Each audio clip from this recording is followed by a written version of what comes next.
Today's show is brought to you by Chase. Explore some of the perks your business could get with Chase Ultimate Rewards at chase.com/ultimate rewards. I'm Inc. Executive Editor Diana Ransom. And I'm Editor-at-Large Christine Lagorio-Chafkin. And you're listening to From the Ground Up. Today's episode, How to Handle Grief as You're Starting a Company. After our conversation with the Sloomoo founders, Karen Robinovitz and Sara Schiller, Christine and I wanted to dig in a little bit more to how founders can manage their grief while also balancing the demands of starting a company. Yeah, so we decided to reach out to someone who could give us more insight. I chatted with Tracy Dennis-Tiwary about the very concept of grief, how humans process it and how we come to terms with it. Tracy is a scientist, entrepreneur, and author. She's also a professor of psychology and neuroscience at the City University of New York. The company she co-founded is called Arcade Therapeutics, and it translates neuroscience research into gamified digital therapeutics for mental health. What did you take away from the conversation?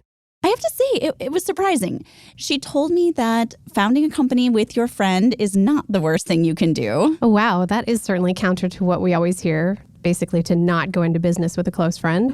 Right. And Tracy knows firsthand. She founded her own company with a good friend. I also really liked what she told me about people who are all about outcomes and optimizing. Like many founders we know, they might not be able to understand that grief is not something you can just turn off so you can perform. Yeah, that's a good point. She also talked about finding and building a support system if you don't have a partner or a close friend like Sara and Karen have. Well, let's dive into it. All right, we kicked off the conversation by talking about what grief looks like and feels like and what it puts a person through psychologically and physically.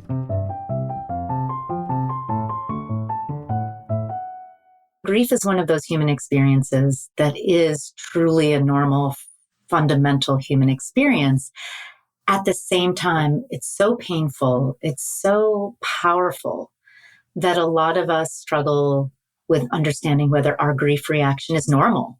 Is this how it should be? Am I not getting over this quickly enough? And really, grief, it doesn't just resolve itself overnight. So it's also to some degree, more or less, a prolonged experience, which is not how our typical emotions are, right? So grief involves sadness. Grief involves guilt.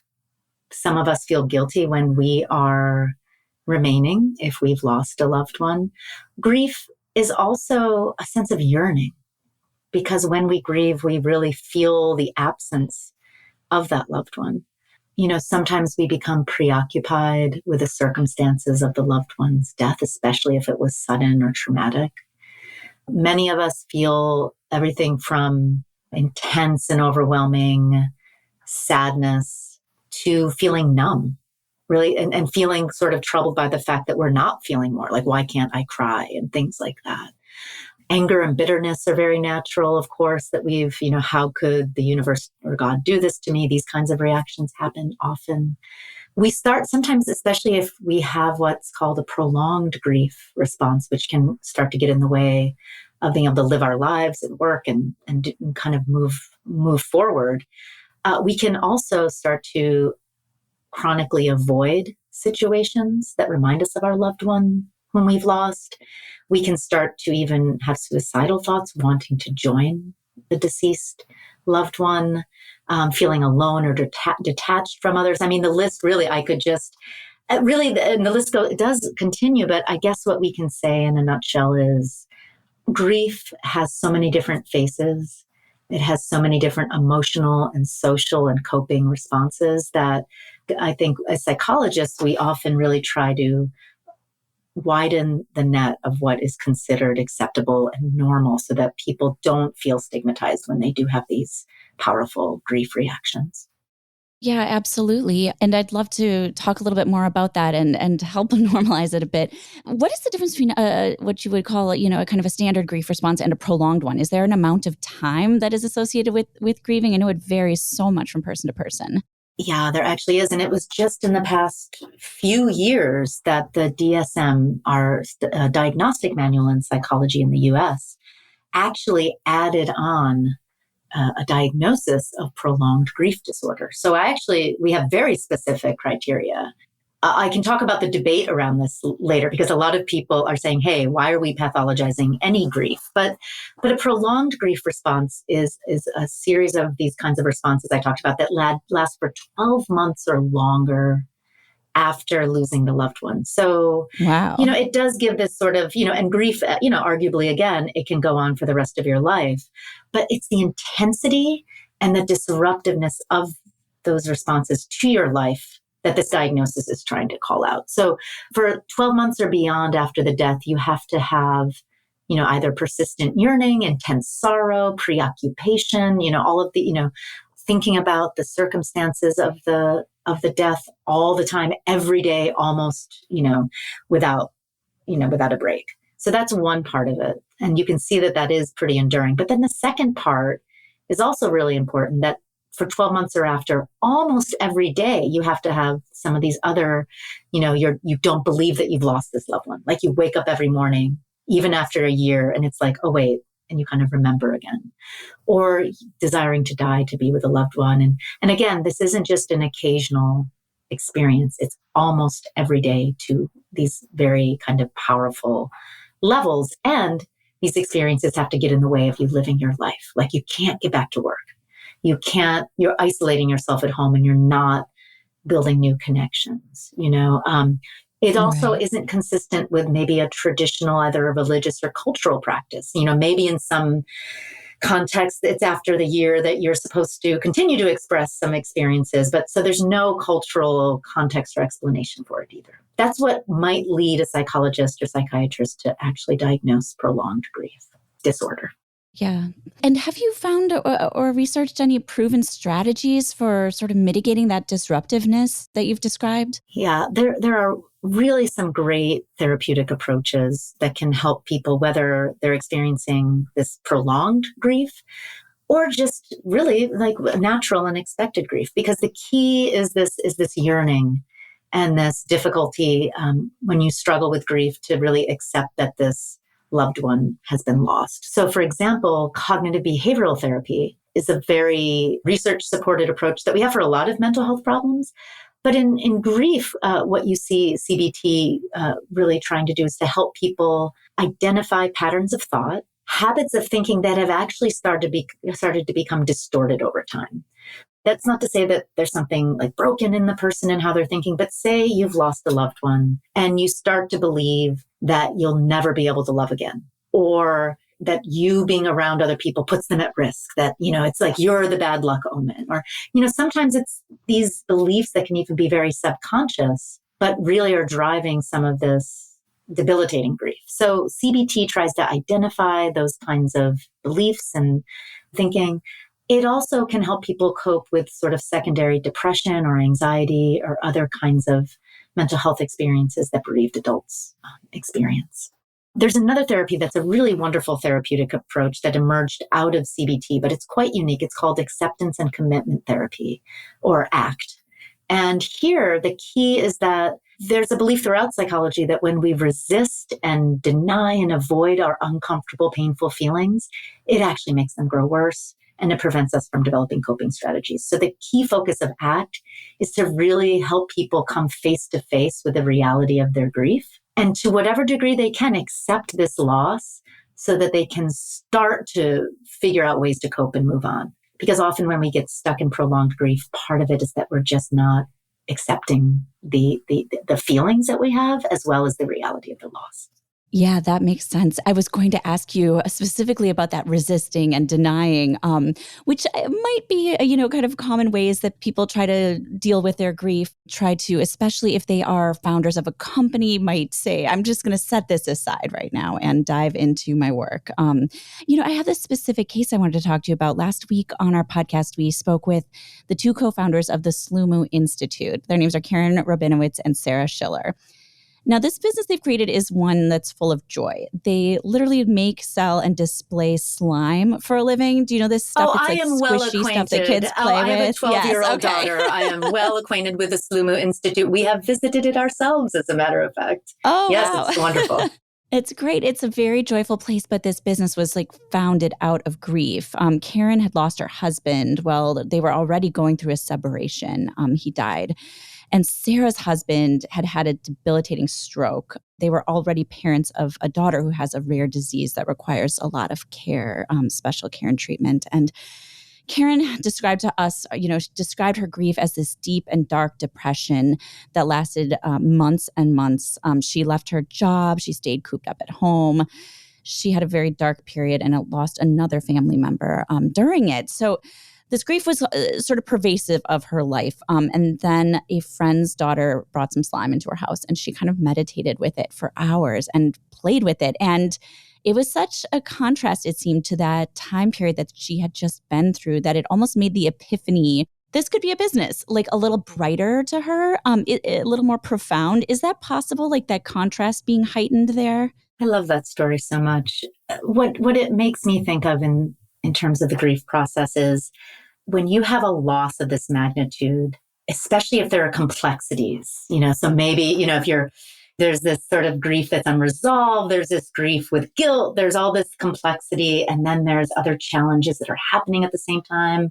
And so it becomes very complicated. And part of what happens in your view of your past is you start to feel that you're like, sometimes people can feel cursed, or that the universe or whatever that is that they believe in that's greater than themselves is sort of, how can I depend on anything? So that uncertainty. And then in their future thinking, there's also, it's really difficult to start picturing that future and envisioning, telling the story of a future that can move beyond the grief. So the fact that the slime was brought into the home and there was this inspiration and this spark, I could see that being really a great example of what people sometimes try to do in therapy for grief, which is to find an activity, a goal, a relationship, something that you can then start to tell a new story of your life around, that actually creates a view of the future. Because if you've lost a loved one, you are picturing a future with that loved one. And all of a sudden, that whole story has been pulled out from under your feet. And so I think that this ability of this founder, it's not even pivoting, it's transforming, right? Transforming that experience into something that also is bringing joy to other people. I think that is just a beautiful and perfect example of how we can transform some of the worst pain in our life into something impactful. Yeah. So creating a new view of the future, writing a new story, even beginning to think like that is helpful in coping. That might seem to suggest that starting a business while you are grieving is maybe not the worst idea in the world, or is it? I mean, everyone's grief is different. That's sort of a core question I'm trying to get to here, and I just got a spark of maybe it is. I think starting. I'm an entrepreneur as well, and starting a business is really hard. And it's like, and then you start kind of neglecting your well-being. There's high risk of that. Right. At the same time, when the best founders we know are mission-driven founders. And if they are at a point in their life where they have kind of the context and the scaffolding to support being able to do something as hard as build a business, and on top of that, you have this energizing mission. It's like, you're building a new future, not just for what the world you're creating with this new business, but for yourself. I think I agree with you. I think that under some circumstances, it could be just the right thing to jump in, and certainly don't feel that you can't do it because you're grieving. Never put that barrier up for yourself. Yeah, I like that. Sloomoo in particular, it is this business that, these founders poured their energies into building because of the benefits that they had gotten out of it themselves. They felt at peace, they felt meditative, they felt joy. And they both said to me that they want to, at this stage of their life, being doing something every day that makes them happy. I love that as, like, maybe it's coping mechanism, maybe it is just knowing yourself and what is good for you. But can you talk about joy and grief? Are they on like a stable spectrum, or can they coexist? Can they not coexist? What's the psych view of joy and grief? So joy is good. Joy is good. Right. But here's the interesting thing. No mental health professional worth their salt will tell you that the definition of mental health is the presence of joy or happiness.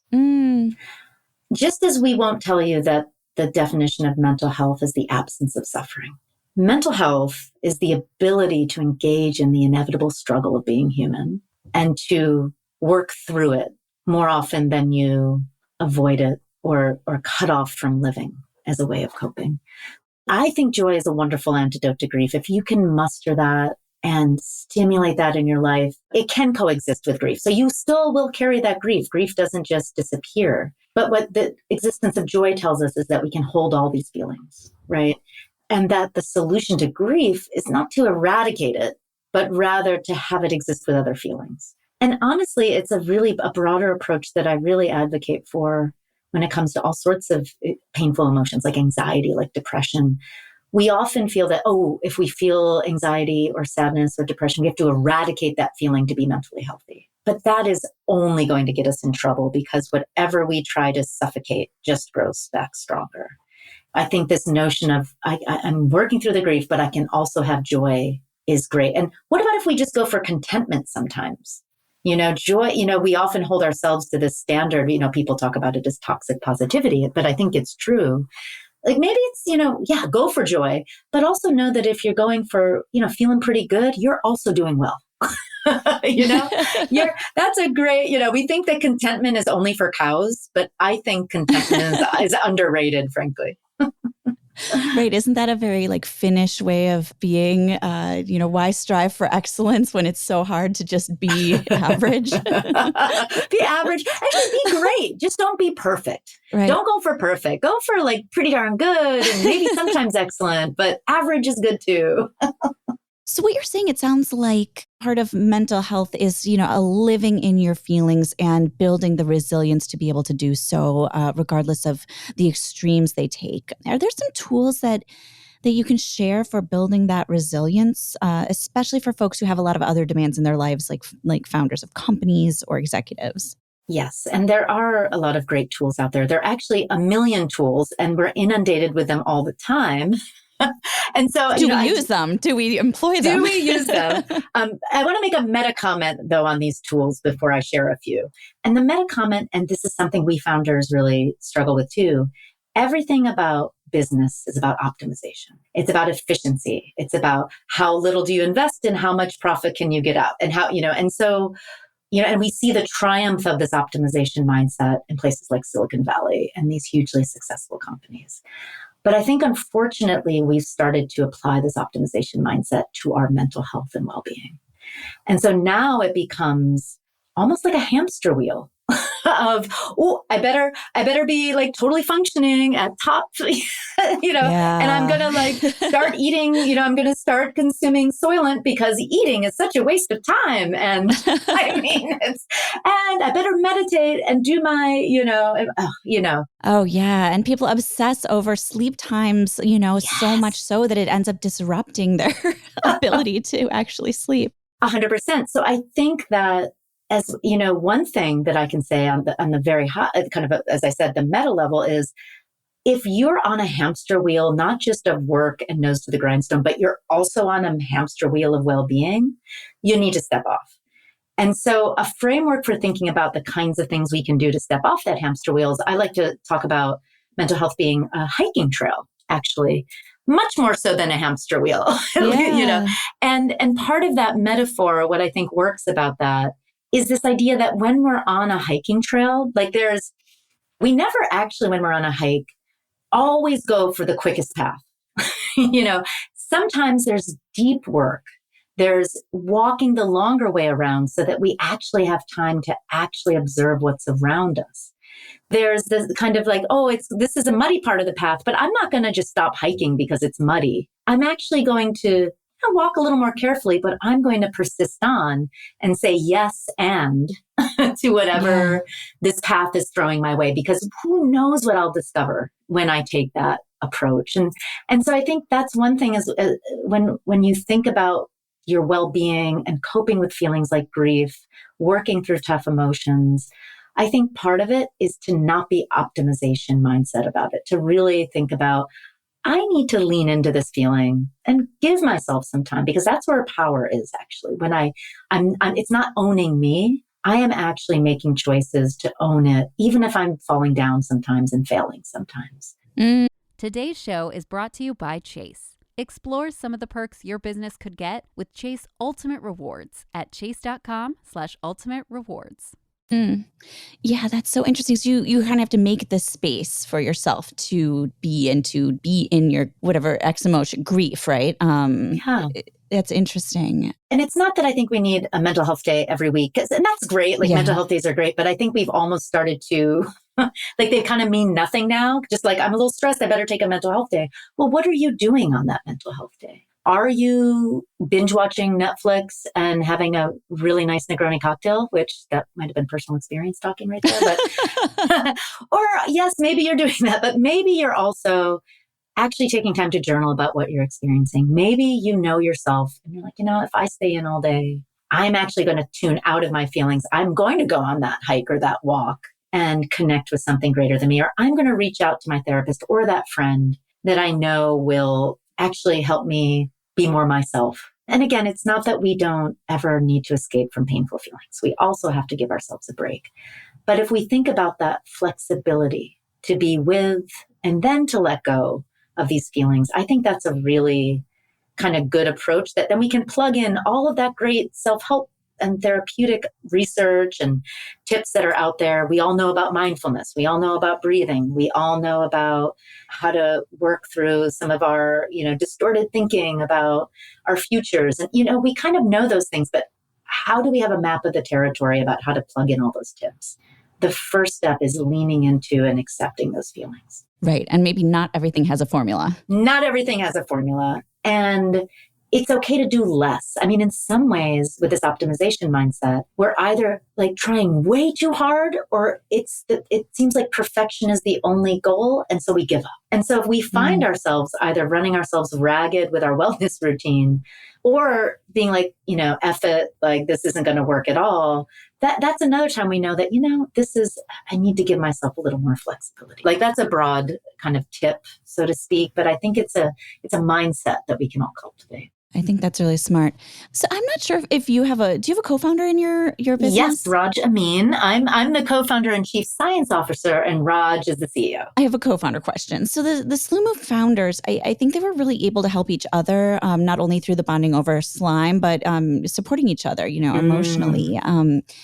But it seems to go against this common advice that I hear when I'm reporting on businesses, which is don't start a company with your friend.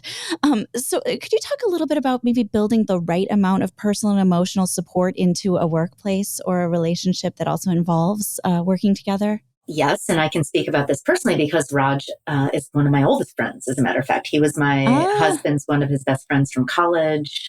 We've known each other for decades, and then we did decide to build a business together. And there are definitely challenges, right? Because you have this personal relationship with all its strengths and weaknesses and all of its parts and all of its history on top of the complexity of the co-founder relationship. But really, I think some key, and Raj is going to be like, hey, do we do all those steps? Like, we're going to talk about this later, and we better like walk the talk. But I think one thing that I know that science tells us, but also from personal experience, is it's really important to have conversations before something becomes a problem, both in terms of like business challenges that you're just struggling with, and you're like, let me just sweep that under the rug until, you don't want to wait for those things to blow up, and you don't want your emotional complexities you don't want to wait till they blow up to get in front of them. And, the truth is when you talk about things earlier rather than later, and maybe it's just like this feeling and you're not even sure what to say about it, it's actually easier to talk about it earlier because it helps you not be too defensive. It helps you not be it's just you're having this open dialogue about, something that's challenging for you. So I think one big key to being friends is to really like have those conversations earlier. And you also want to set some ground rules earlier too around expectations, because, when you're friends, you kind of think you know everything about each other. You might have, habits that you sort of assume, you kind of just have all these assumptions, pre-existing patterns in your relationship. It's all the more important, therefore, to talk about things like, we're starting this business together. We have some expectations around putting our own money in maybe, or when do we call it off? Or, there could be all sorts of things that co-founders have to think about. Have those conversations from the very beginning. You have to learn to argue well in a way. rather than argue less. Yeah. And then when you're in that earlier stage too, it's going to be much easier when you anticipate the problems and the arguments to really listen deeply to each other. And it's when we listen deeply to each other that we can start to see, oh, wait a second, you're starting to resent this thing that's happening. And I didn't even know it was happening. And I'm so glad I know about it now. So I think that being really in front of and proactive instead of reactive is really important. Are there any personal traits or things that you're going through or emotions that may not be super apparent on the surface that you should proactively bring up with a co-founder or even a good friend that might help them know how to communicate with you? Individual traits of the person or that you're seeing. Yeah, or if you're having those initial conversations with your co-founder and you're talking about these big topics, like at what point do we give up the company? At what point are we going to sell the company? How much finance are we putting in? Here's how to talk to me. Here are things you need to know about me as a person.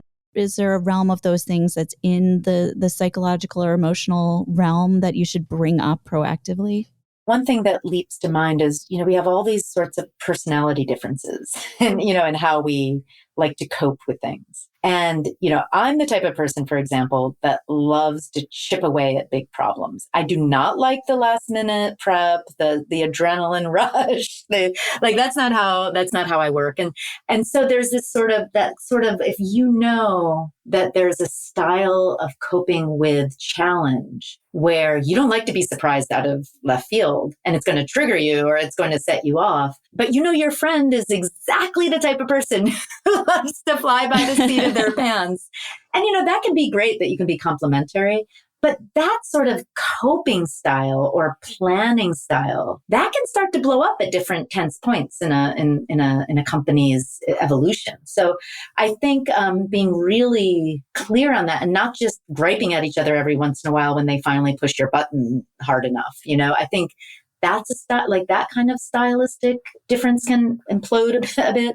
I also think in the classic optimism, pessimism difference, right? There's the classic introvert, extrovert. These are sometimes like too broad, they're too sort of all inclusive in some ways. But, if you understand where your co-founder falls in those categories, you could also leverage that. I mean, you can know, listen, I'm the optimist and I'm going to maybe take some crazy chances or go for it even when all signals are stopped. But your pessimistic co-founder is going to be more tuned in to some of the early warning signs. Well, to actually articulate that and then say, hey, every time I'm faced with a decision like this, we're going to be in lockstep with weighing in with each other. So we find the perfect middle ground, having and thinking of those differences as strengths, I think is also a way to become more comfortable. Even if they are real differences, you can really think of each of yourself as having a superpower that you can work together. Yeah. And what about folks who don't have a co-founder or really don't have a support system in place when they are suddenly experiencing something like grief? What advice would you give to a person like that? I think building a support system ASAP is really important, and not just an emotional support system, which, yes, absolutely. Being alone in grief, as much as it's tempting because it can be a very isolating feeling. And people often forget that grief doesn't just stop 2 days after the funeral, so you can be tempted to withdraw, but finding those people for emotional support, at least to connect with them, is important.